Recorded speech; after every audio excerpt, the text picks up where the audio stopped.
Amigos telespectadores da Rede Vida de Televisão e do programa Páginas Difíceis da Bíblia. Estamos encerrando, Diácono? Não. Nosso salmo aí, Nós estamos o sacerdócio? Nós estamos indo agora para a quarta semana.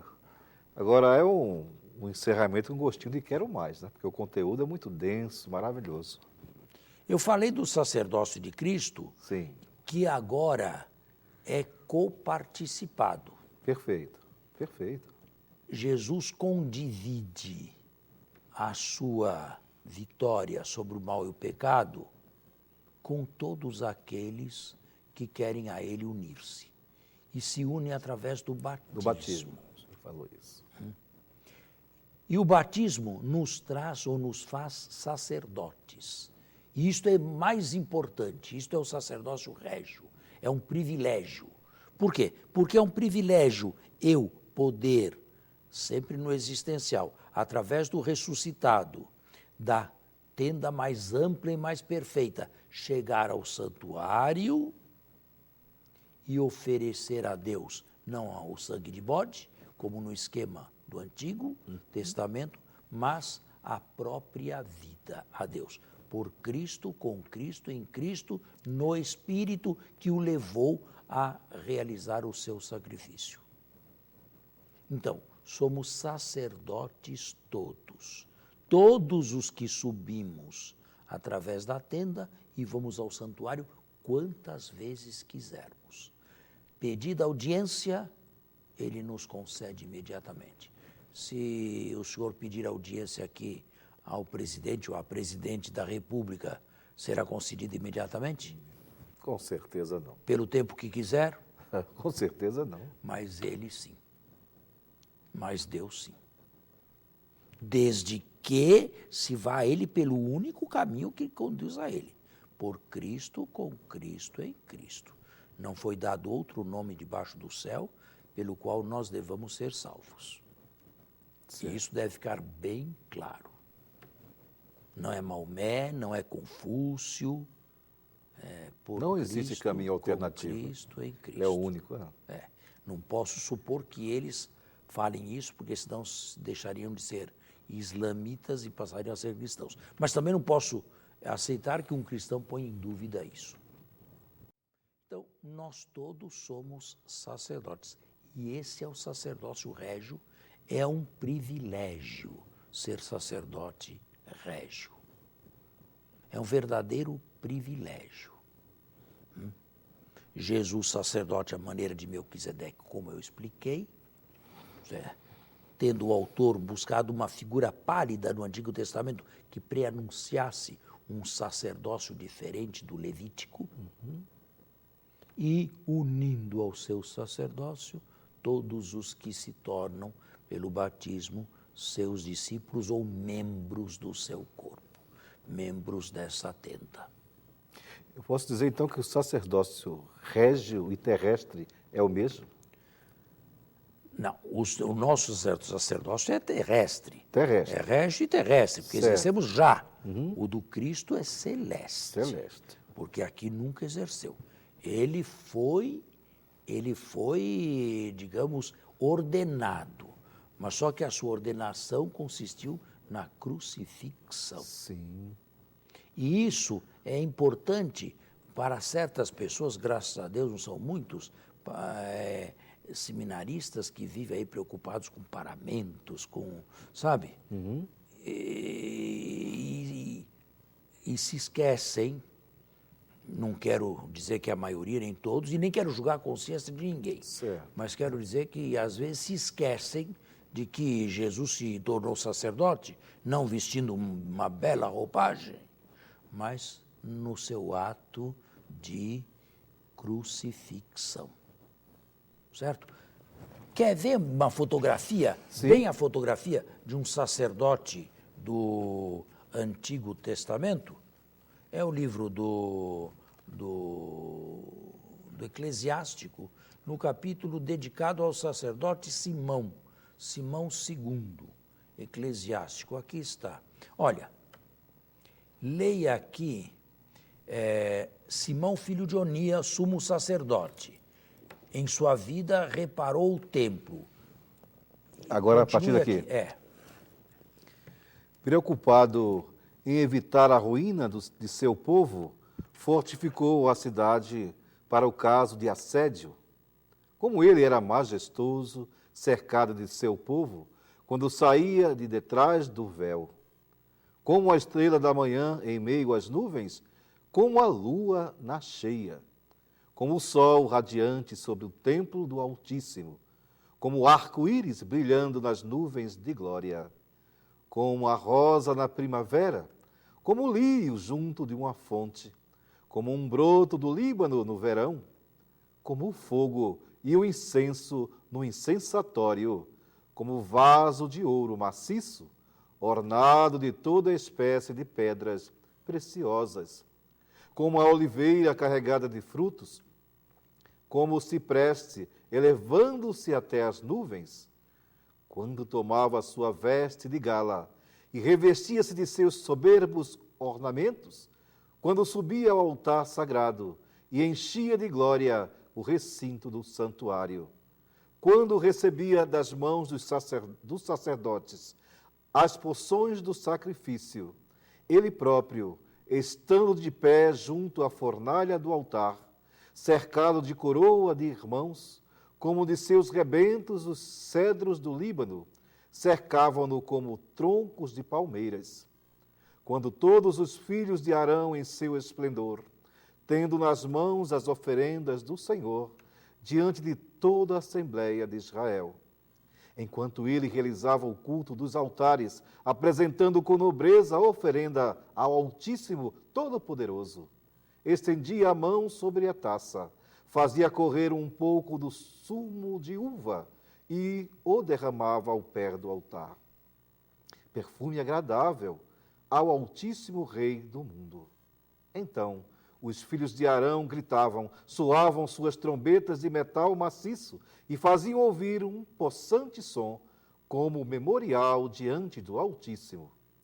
Então, imediatamente, todo o povo caía com a face por terra. Pronto. Esse está aí um retrato do sacerdócio do Antigo Testamento. Está vendo? Ornamentado, Sim. cheio de glória. E, sobretudo, sacerdote para a glória de Deus. Certo? Certo. Agora, qual é o texto-chave para o sacerdócio do Novo Testamento? Está aqui, é bem claro. É a carta aos Hebreus. Você leia aqui. É do capítulo 5? Não, é a carta aos Hebreus. Eu pulei. Efésios, Colossenses, Hebreus. Está aqui. É o capítulo 5, sim.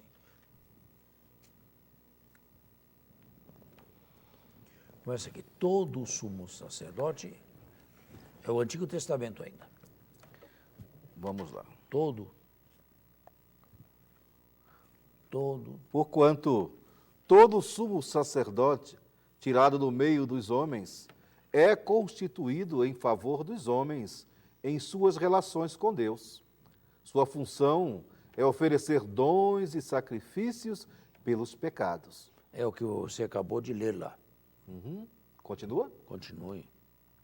É capaz de ter compreensão por aqueles que ignoram e erram, porque ele mesmo está cercado de fraqueza, pelo que deve oferecer sacrifícios tanto pelos pecados do povo, quanto pelos seus próprios. Isto é, o sumo sacerdote, sendo pecador, não podia ser uma vítima, porque não seria uma vítima agradável a Deus, manchado pelo pecado. Precisava ser substituído por um animal que se supunha não tivesse pecado, fosse baixo e sem defeito algum. Agora, no existencial, como em Cristo não há pecado, não há necessidade de haver separação entre o oferente e a vítima. Ele mesmo pode ser o oferente e a vítima, porque não há pecado nele. Leia o existencial. Ninguém, pois, se atribua a esta honra, senão que foi chamado por Deus como Arão. Deste modo, também Cristo não se atribui a glória de tornar-se sumo sacerdote. Ele, porém, a recebeu daquele que lhe disse: Tu és meu filho, hoje te gerei. Conforme diz ainda em outra passagem, tu és sacerdote para o Éon, segundo a ordem de Melquisedeque. É ele que nos dias de sua vida terrestre apresentou pedidos e súplicas. Aí está a ordenação. Com veemente clamor e lágrimas. Nada de muito luxo nos paramentos. Tá vendo? Com veemente clamor e lágrimas, àquele que o podia salvar da morte. E foi atendido. Não no sentido de ser libertado da morte, mas no sentido de atravessar a morte e sair vitorioso do outro A lado. ressurreição. Mas atravessando a morte por dentro. E foi atendido por causa da sua submissão. E, embora fosse filho, aprendeu, contudo, a obediência pelo sofrimento. A vítima é ao mesmo tempo sacerdote porque não há pecado. E levado à perfeição. E levado à consumação, o verbo é do vocabulário sacrificial, e tendo sido consumado o seu sacrifício, ou mais consumido o seu sacrifício, Se tornou para todos os que lhe obedecem princípio de salvação eterna, tendo recebido de Deus o título de sumo sacerdote, segundo a ordem a maneira de Melquisedeque. Melquisedeque. Viu a diferença entre o sacerdócio do Antigo e do Novo? Lá tudo esplendor. Aqui clamor e lágrimas, e submissão, e obediência, e sofrimento, e morte na cruz. E vitória pela E ressurreição. vitória depois, do outro lado. É verdade. Lá se era sacerdote para a glória de Deus. Aqui, no Novo Testamento, se é sacerdote para o bem dos irmãos. Percebe? Sim. O fato de alguém se ordenar sacerdote acrescenta-lhe alguma coisa no âmbito da graça, da aproximação com Deus? Nada. O modo como ele exerce o sacerdócio, aí sim. Entendi. Mas eu estou indo demais. Eu estou indo longe demais. Sabe, Lutero, na Reforma, como viu claramente que todos somos sacerdotes, aboliu o sacerdócio ministerial em prol do sacerdócio real e batismal. Mas antes de falarmos de Lutero e desta ruptura, deveríamos falar de outra coisa. Os nossos cristãos chegaram com muita dificuldade a compreender que Jesus é sumo e eterno sacerdote. E eu mostrei os caminhos feitos. Mostrei ou não? Mostrou. Foram claros? Claríssimos. Nas aulas ou nas palestras passadas? Anteriores, sim. Pois bem, este sacerdócio, ele, Jesus, comunica a todos, mediante o batismo. Agora, que tem a ver a Eucaristia que se celebra com tudo isso aqui? Justamente a pergunta que eu ia fazer. Que tem a ver? Aparentemente nada. E por isto mesmo, no Novo Testamento, não existe uma vez em que eu, sejamos chamados sacerdotes. Existem os dirigentes, os guias, os pastores, mas sacerdotes não. Por quê? Porque sacerdote e sacrifício são dois termos correlatos. Onde houver um, há outro. Onde não houver um, não há outro. Certo? Certo. Como não se sabia no início se Jesus era ou não sacerdote, e menos ainda se tinha comunicado Um sacerdócio não chama ninguém de sacerdote ministerial. Todos somos sacerdotes reais pelo batismo. Porque entramos no santuário através da tenda e oferecemos os sacrifícios existenciais da oferta da vida.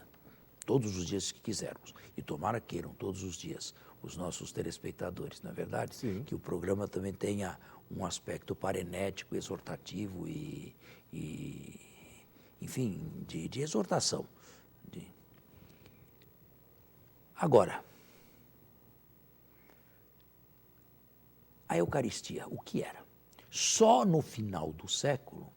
Está falando do século I? Do século I, se descobriu, se intuiu que a Eucaristia estava intimamente relacionada com o sacrifício de Jesus.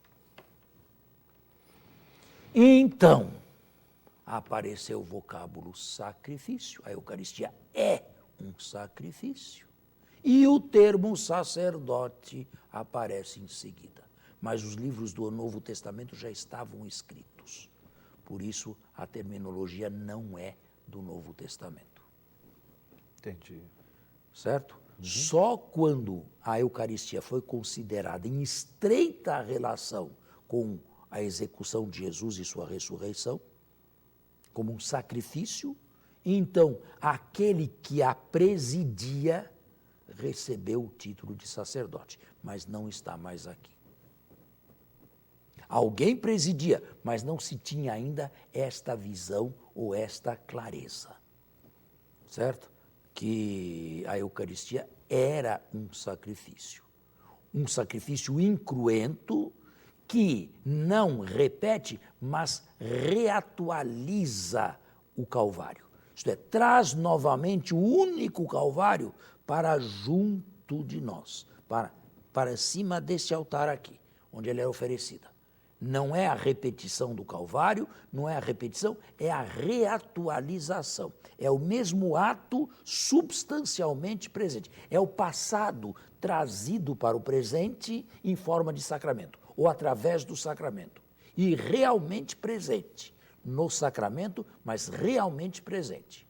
Então, há o sacrifício e há aquele que o oferece. E este pode receber o nome de sacerdote porque está relacionado com a Eucaristia, que é o único sacrifício que se tem e que nós oferecemos na vida cristã.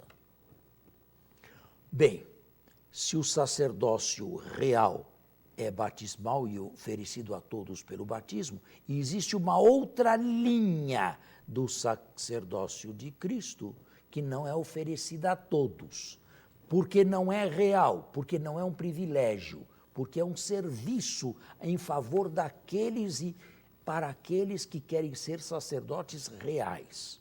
Para eles é um privilégio, para mim é um serviço. Quem é que o torna sacerdote real capaz de oferecer? Eu, o Senhor, batizando. Quem é que torna possível que ele ofereça a Deus os seus sacrifícios existenciais unidos ao sacrifício de Cristo? Eu, que o coloco sobre o altar. Quem é que o reconcilia com Deus? Eu, que o absolvo em nome do Pai, do Filho e do Espírito Santo. Portanto, existe uma outra linha que está subordinada à primeira, a serviço da primeira, que é menor com relação à primeira, e que é o sacerdócio ministerial. E é chamado sacerdote porque está relacionado com a Eucaristia e a oferenda do único sacrifício. E por que o diácono não é sacerdote? Embora tenha o primeiro grau do sacramento da ordem, porque ele não está relacionado com o sacrifício. Ele não se ordena em função do sacrifício. Ele não oferece o sacrifício. E como não existe o sacrifício presbiteral e um sacrifício episcopal superior, existe um único sacrifício, o sacerdócio, estritamente falando, é um só, o ministerial, é um só, porque um só, seja presbítero, seja episcopo, seja bispo, seja papa, oferece o único sacrifício. Claro, bem claro. E todos estes são ministeriais e em favor do povo de Deus. Lutero, como eliminou a Eucaristia como sacrifício, foi lógico. Se não há sacrifício, não há necessidade de sacerdócio ministerial. Basta o real. E sendo ele um padre, não? Teve essa Era compreensão. Era um agostiniano. Fica claro? Ficou muito claro. Então, veja a relação entre a Eucaristia e o sacerdócio de Cristo. Quer dizer, a Eucaristia traz presente o sacrifício de Cristo, o único sacrifício, no qual ele se tornou sumo e eterno sacerdote, dá ao povo a ocasião de oferecer, numa maneira privilegiada, os seus sacrifícios, juntamente com Cristo, por Cristo e em Cristo, ao Pai, no momento da Eucaristia, e aquele que a preside é sacerdote, porque está relacionado com o sacrifício, mas está prestando um serviço àquela comunidade. O mais importante não é ser ministro ordenado, o mais importante é ser fiel. Perfeito, perfeito.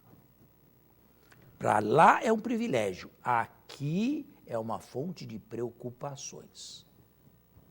Santo Agostinho chamaria a sartina episcopalis, os espinhos do sacerdócio. Então a Santa Missa tem esse aspecto, o aspecto do sacrifício, mas também tem um aspecto do banquete, não? Um decorre do outro? Desde que não se separe uma coisa de outra. Sim, sim. Porque banquete, não vamos ser ridículos, né? Um pedacinho de hóstia, mas é um banquete. Que é isso? É um banquete subordinado ao sacrifício. Quer dizer, nós comemos e bebemos o corpo imolado e o sangue derramado. E pedimos a Cristo que nos una sempre mais, que nos faça sempre mais unidos à sua paixão. E depois, na força deste alimento, saímos não para celebrar outra missa, mas para fazer com os outros o que Jesus fez conosco. Isto é, nos tornarmos nós também pão e vinho, corpo e sangue imolados pelos outros no serviço abnegado aos outros. E isto tanto o ministro quanto os fiéis. Claríssimo e fortíssimo isso.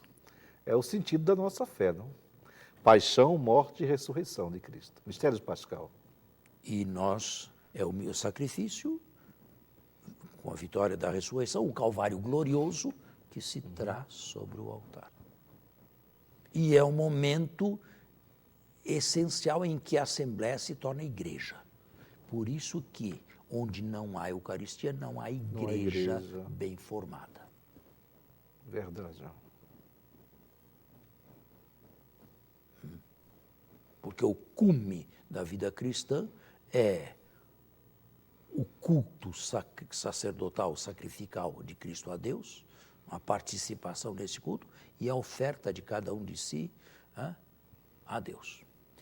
Exercendo o sacerdócio batismal, porém de maneira nunca individualista, personalista sim, pessoalmente sim, mas nunca individualista, em comunhão com os outros. Pedras vivas, junto com outras pedras vivas, a formar um templo vivo. Agora eu acho que eu acabei, mas o tempo também está encerrado. Eu acho que acabei o Salmo 110. Mesmo sem citarmos os versículos 5º, 6º e 7º. São os mais importantes esses. Certo. Às vezes, 2, 3 versículos são suficientes para nós tirarmos toda uma teologia aí do saltério. Olha, nós passamos, são 4 programas, 4 domingos só sobre este salmo. Mas não vai acontecer isso nos outros, eu prometo. Não, prometo que não. Tá bem? Não, mas claro? Foi bom, claríssimo, foi Então, ótimo. Muito obrigado pela audiência e até a próxima, se Deus quiser. Caro telespectador, esse é um apelo que nós fazemos. Mergulhe nas páginas da Bíblia, mergulhe nos salmos em especial, porque realmente é um efeito vital para nossas vidas. Até o próximo domingo, com a graça e a bênção de Deus.